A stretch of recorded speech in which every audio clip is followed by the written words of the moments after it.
Now, the country's oldest independent cinema will show its final film next Thursday. This will mark the end of an era for the Birmingham venue.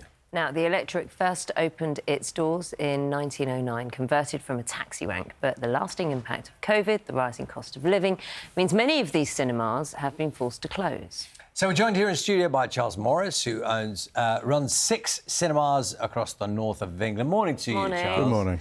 And also by Beth Webb, who's from Empire magazine. Beth, morning to you. Do you want to just tell us a little bit about the cinema in Birmingham, which it sounds like it's been sort of part of the furniture there for such a long time? Yeah, absolutely. An integral part of the community. Obviously, just about made it through COVID, opened its doors on the other side in 2022, but sadly has not managed to keep its doors open any longer, which, as you say, opens big questions about cost of living, how people are consuming films now, and the future of independent cinemas. So it's the Electric we're talking about. Is this symptomatic of what's going on in cinemas more generally? I would say there has been an increase in box office sales. Last year, we were up by about 8%, thanks to films like Barbie and, as you were talking about earlier, Oppenheimer. So there was an uptick in cinema sales across the board. But I think there are other factors at play, and especially it takes its toll, I think, on smaller independent cinemas like the Electric, which is such a shame because they're such, as I say, an integral part of the community. But there's only so much consumers can do to try and help small businesses. Well, Charles, you're at the forefront of this. You know exactly what's happening. What picture are you seeing in terms of, you look after 6? Well, as the American humorist Tom Lehrer once said, I'm feeling like a Christian Scientist with appendicitis. Because it isn't good. Beth was just saying that admissions were up on last year with Oppenheimer and Barbie. Well, in my case, we did better the previous year with Top Gun Maverick.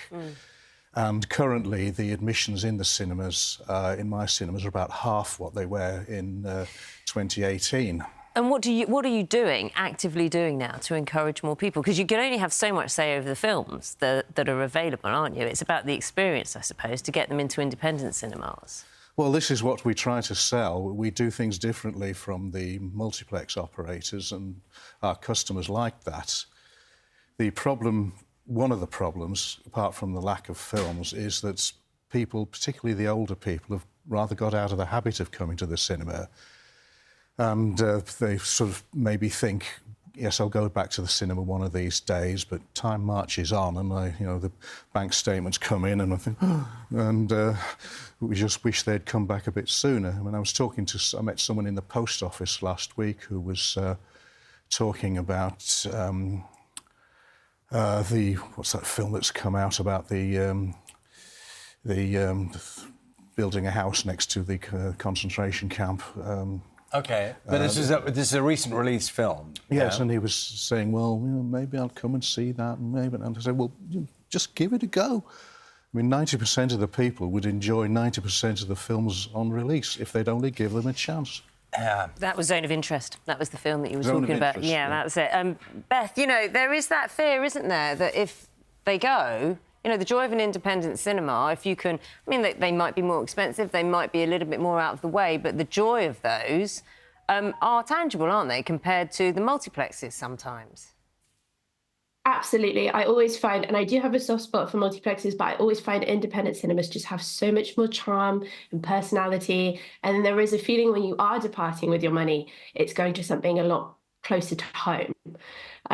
So it is heartbreaking. I think this is an example that I hope is a rarity, but I completely empathise with just how hard it is to get people into cinemas, especially with factors like streaming coming in. Consumerism is changing. More people are staying at home to watch films now.